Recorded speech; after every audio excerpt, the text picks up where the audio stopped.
I'm really interested to see where these players take it to. It will be on Shakuras Plateau. Our last match goes down. Yeah, and of course, this is CrunCher's map choice. Yep.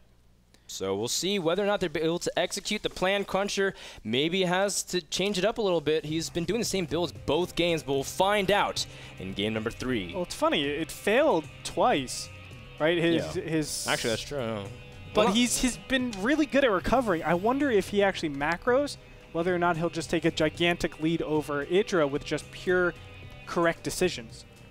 Yeah, actually, that's a good point. You know, despite the fact that CrunCher loses, you know, that ability to push and timing, he still makes good decisions. Yeah. Of when to move out. Game 1 was the best example of that. Yeah. He got destroyed, dismantled. And you know what? Game 2, he picked a pretty... It feels like 15 seconds before the Mutas were able to get out, and he was like already... As he was getting the Mutas as they were hatching, he would have been good. Yes, so. If he actually attacked into his opponent's natural and it was there instead of over there in like that... trying to push out inside the rocks. Yeah, where he's in like the biggest space possible. And the flanks would have been different. The flanks are awesome. It would have been a lot different because all the incoming units would have just been killed. Yep. So CrunCher, we'll see whether or not he's able to do something different. He is the the orange Protoss. Yes, he is. In the top left corner, putting down the pylon on the low ground. We do see IdrA, the green Zerg, in the bottom right corner from Evil Geniuses. Now, IdrA, of course, he definitely has to have some breathing room after that game. You don't want to lose 2-0, but at least he was able to take a game, and he knows, you know, he got CrunCher style at least figured out. He saw his build twice. And what was it saying? Fool me once, fool me twice. What were you saying? Okay, so let me explain that, because one of the most fantastic presidents in the world, George W. Bush, LOL. Oh, wow. I'm ready to stop listening, man. All right, well, George Bush, he was saying the quote, "Fool me once, shame on you. Fool me twice, shame on me." That's the actual quote, right? He forgot it mid-sentence, and he goes, "Fool me once, shame on you. Fool me twice, a fool can't get fooled again." And if you check it on YouTube, it's like super popular. I'll look it up, man. You got to, man. I mean, I'll show you a funny YouTube video afterwards too, man. Don't worry. That's how we bond. I know. We show each other YouTube clips. We don't actually interact to bond. We actually just go to the computer. Through YouTube. What was the one that you showed me? How to start a bro fight? How to start a bro fight. You go watch it after this broadcast, man. It's so hilarious. But CrunCher, he is pylon blocking again, and he's moving out to the third to try to see if he can take IdrA's expansion path. Or is he? He's actually just keeping the probe just active there. Zergen's taking out the pylon, of course. IdrA very used to this by now. Now, CrunCher, I gotta say, man, you gotta change up at least a little bit. Well, I don't want him to do the same exact build. Okay, here's a map where I think his Warp Prism build is going to be much stronger. Let's talk about it right now. The Warp Prism, you can easily segment off, let's say, the main from the natural. All of a sudden, you can just wreak havoc on the main or the natural, but most likely the main, and do a lot of damage. All of a sudden, where do you take a third? Okay, do I take a third over here near the middle? Well, if I take a third there, then he has a very easy push distance to me. Also, my units get trapped up over here, things like that. I can have really good force fields if my Protoss army is entering from that angle. So, most likely you have these expansions over here. Now I have another place where my Warp Prism can be very successful. He has to be careful that IdrA has to be careful of that, because he's seen Warp Prism 2 out of the 2 games that he's played against him. Yeah, so I think IdrA will have that thought in the back of his mind, but for now, again, I mean, I think IdrA was just a little bit unused to what CrunCher was doing. And plus, Antigua Shipyard, a map where turtling on 3 bases is pretty possible based off the positions, and CrunCher was doing a good job thwarting aggression. So I think IdrA is feeling a little more confident and more comfortable. At the same time, CrunCher, again, this is actually the map. I think this is the map. He took game 2. It was. Yeah, and he did a 6-gate, I think, with sentries, and he dropped the smiley face, so it would be appropriate site. I think these are the exact same positions too. Is it? I feel like it's. It was left versus right, Protoss versus Zerg, like that. Yes. Oh God. I think it was directly lateral, not diagonal. So you might be right. I think that was the case. I'm thinking of too many games now. So of course, yeah. But still, I mean, that's important to note. IdrA is very saturated on this base over here. All right, good. Perfect amount of drones. Yeah. Almost perfect, but still good. Yeah. I like it, IdrA. Just to let you guys know, 16 workers on the mineral lines give you the optimal amount of rate where you collect. It's 40 minerals per minute per drone. And as soon as you add on an additional one, that drone reduces to 20 minerals per second. So you don't want that mining there. You want it mining somewhere else where it doesn't have 16 minerals on, or 16 drones on each of these minerals. So CrunCher, he is getting his robotics around the same time. The question is, he's going to get 3 more gateways. Yes, he has it queued up. 3 more gateways on the dot. There it is, same exact build. You want to give me odds on the Oh, man. Give me odds. I really... Okay, I'll give you 3-1. You're really going to give me odds on this War Prism? Oh, you mean of it living? Yeah. No, no, dude, come on. Of it being. Of it actually. Oh, of it actually being a War Prism? Oh, forget it now. He's doing the same exact build. Yeah, man. That we've seen time and time again coming out from CrunCher. Dude, he's doing the same exact build 3 games in a row. Yep. And you're right, actually, because of the position of the third, IdrA might actually not be able to defend it as easy compared to other games. Let's also take note, though. The Overlord positioning. IdrA is pretty smart about this, and he's just making sure that he has a little bit of coverage to see if there's a War Prism going that way or the bottom, because both of those have different implications. Of course, if the War Prism goes to the bottom, we want to keep our units around here. If it goes to the top, we want to keep your units around there to be able to defend. It's interesting because IdrA last time sacrificed an Overlord really early to see if what CrunCher was doing, but now CrunCher, I think he's pretty much got him figured out. No need to send that other Overlord, and he is going to go for a couple more gateways once again, pushing out with some Zealots. The War Prism is out and about. It's going to the south. He has no Overlord coverage over there. That might be... Ooh. That might be scary. That will be scary. He's getting a Spine Crawler at his... That is scary. He's getting a Spine Crawler, though, at his mineral line. That helped him a lot last time. The Sentries took a lot of extra damage. Now, IdrA is making Roaches preemptively as third. Man, IdrA's got him locked down. He's prepared. And, of course, he did see the Zealots, though, for the top, so he has some Roaches prepared. But War Prism also is going to try to see if he can get some... I want to say beautiful Spine Crawler positioning. This one Spine Crawler is to defend that ramp.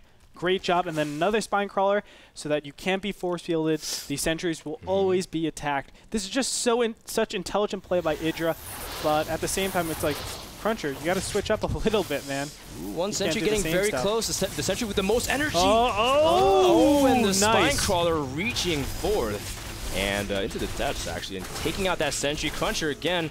War Prism has been thwarted as IdrA is completely safe. CrunCher, very similar situation as he was before, around mid-supply here, and IdrA very, very comfortable. And the War Prism, 50 health, 41 health, will manage to escape. It's okay, man. Yeah, the lair again is at that third base. I think the thought process of this lair over here, by the way, since it's like your he's been doing this on the stream a lot. it's your biggest outpost expansion. It's like I never want to lose that, so I'm going to give it 500 more hit points. It's actually a good theory because if you lose your third, you're 99% of the time you're dead, right? In PvZ, 99%. Because then they stay two base. Exactly. Why don't I give this third the most chance of living? That's a huge point of contention. And, you know, it's theoretically pretty strong. So I agree. Take it, everybody. Take it as it is. And so looks like CrunCher's not done harassing with the War Prism just yet. He sees a fast 4th base. Now, the last time IdrA was able to get a 4th base, CrunCher basically got overran by Mutas. He's making 12 Mutas right now. CrunCher has resorted back to double Immortal production. Yes. Currently, he has 4 with 2 more on the way. And with Mutalists out into the field. Oh, that's going to be bad for CrunCher. Let me tell you, Immortals, if they were able to shoot up and deal 50 damage to light, then yes, that would be an awesome choice. But they can't do any of those. Nope. So the Immortals are going to be donked in the face. No bueno. Yeah, so we do see that IdrA, he is powering up 12 Mutalists right now with +1 on the way. +2 is going to finish soon for CrunCher. Now, he doesn't have Blink. That's a big difference right now, so he can't even fight the Mutalists that well. He's going for a timing here, but enough Mutalists are out, which I feel like IdrA's ready. And also, he's got a pretty decent creep spread towards the center, which is really big in terms of engaging out in the open.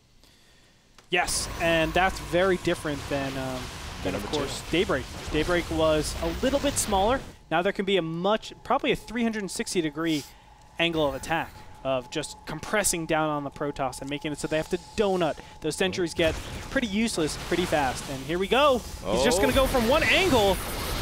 Force Fields do trap out the Zerglings, but some of them do catch the sentries. No, CrunCher's losing the remainder of his sentries. The Mule is able to target down the Stalkers. Guardian Shields do prevent a lot of damage. +2 is done, though, but doesn't matter. IdrA is crushing the rest of CrunCher's army with the Zerglings. He needs to pull back his Mules to wait for reinforcements, though. Maybe not, man. The Stalkers are dead. Oh, no, there's no more anti-air because he doesn't have Blink. It's halfway done. IdrA with the smiley face as CrunCher is forced to retreat with 5 Immortals. And I don't even know what IdrA said, but IdrA's been waiting on that for a while. CrunCher being a good sport about it, but IdrA's been able to crush that push, and now IdrA takes a very decisive advantage. I'm sorry, that is amazing. Gretorp's not even in his casting chair anymore. Oh my god, CrunCher and IdrA. Oh man, IdrA is now in the main harassing the probes, and again, Blink isn't even done. Stalkers can't even chase. I think IdrA senses that. He's going to target down these Stalkers. CrunCher, again, can't even pursue. IdrA is also waiting outside. The natural ready to slip in. CrunCher is no way to defend. Oh, he's slipping in. Oh, and this should be the nail in the coffin, man. The swan song of CrunCher. He can't really take this much damage. I mean, he's not out of it completely just yet. CrunCher is still, I mean, he's turtling, but he is just so far behind. Yeah, he's dead. I don't think anybody would argue that. I mean, there's literally no probes. Well, there are 33 probes on the field, but it's 4 base, 85 drones against a 1.5 base, maybe even just 1 base CrunCher. CrunCher is just sticking in it because he's CrunCher, man. Yeah, man. He just does. He's holding out for something, and IdrA, he's got a big smirk on his face. He's manor hatching. That's what he wants to do. He's sending his drones. Yeah, he's sending his drones, and he's trying to do something. CrunCher's moving out to the center of the map. And no more warp-ins for you, CrunCher. IdrA's targeting down. The only way for CrunCher to reinforce, in fact, his economy's in such shambles, he can't really do much anyways. CrunCher moving out towards the outside of the natural for IdrA. But IdrA is almost maxed. CrunCher barely hitting triple digits. I want to see a Zergling dance, man. That's what I want to see. Zerglings dance. I don't think we'll see that. IdrA doesn't really do dance. But here we have it. The last and final engagement, ladies and gentlemen. The mutas are too much. Well, good job, GG. Smiley face. CrunCher being a good sport about it. Absolutely. And there you have it. The winner is Evil Genius's IdrA. IdrA takes game number 3 and the series. Goes up 1-0 in his division after, you know, it was surprisingly, I felt like CrunCher had a chance after game 1, man. It scared me a little bit because and people say, man, we're biased for IdrA or whatever, but the whole idea is CrunCher has been playing for 6-7 months. He's been inactive. Yeah. A lot of people were saying, why is CrunCher in the NASL? Just like a little bit like Lowly. He didn't do too well last season. Now, CrunCher did go, I think, 3-4 last season, so he did okay. But, you know, a lot of people were like, can he compete with the top? This series, I think, really shows that he can. Yes. Ladies and gentlemen, we actually have the replay for you right now. We're going to be just flexing our muscles a little bit. This is the big engagement that really won it for IdrA. Yeah, the Zerglings on the south really did it, man, killing a lot of those sentries. But you know why we're taking this replay. Ladies and gentlemen, everything's going to be cleaned up. You can see the sentries were not able to place their force fields in time. It gave you know, the Zerglings and Roaches just too much leeway. They were able to do a lot of damage and tank a lot of stuff. Yeah, I mean, I thought IdrA should have pulled back his music away for the we need silence for this. Silence for this. Boom. Close parentheses. Well said, Frodan. Well said. And I don't know what he said afterwards. Yeah, so. I have no clue what that says. I don't know how to read that. Do we have an interview with the winner? Do we have an interview? No, we don't. Ladies and gentlemen, we don't have an interview, but do you know who we do have? Are we bringing... We're bringing her out? We have Megumi Bear. One last time. We'll do it after the break. We'll do it after the break. You know what, guys? Let's take a commercial break. Thank you so much to our sponsors, GameMinder, as they are the ones providing the app, basically letting you know what games are coming up. Is a good way. It's a reminder for your games. GameMinder, check it out at handelabra.com. We'll be back, guys, with the next series. It should be Ret versus Cats, I believe. More action from NASL coming up next.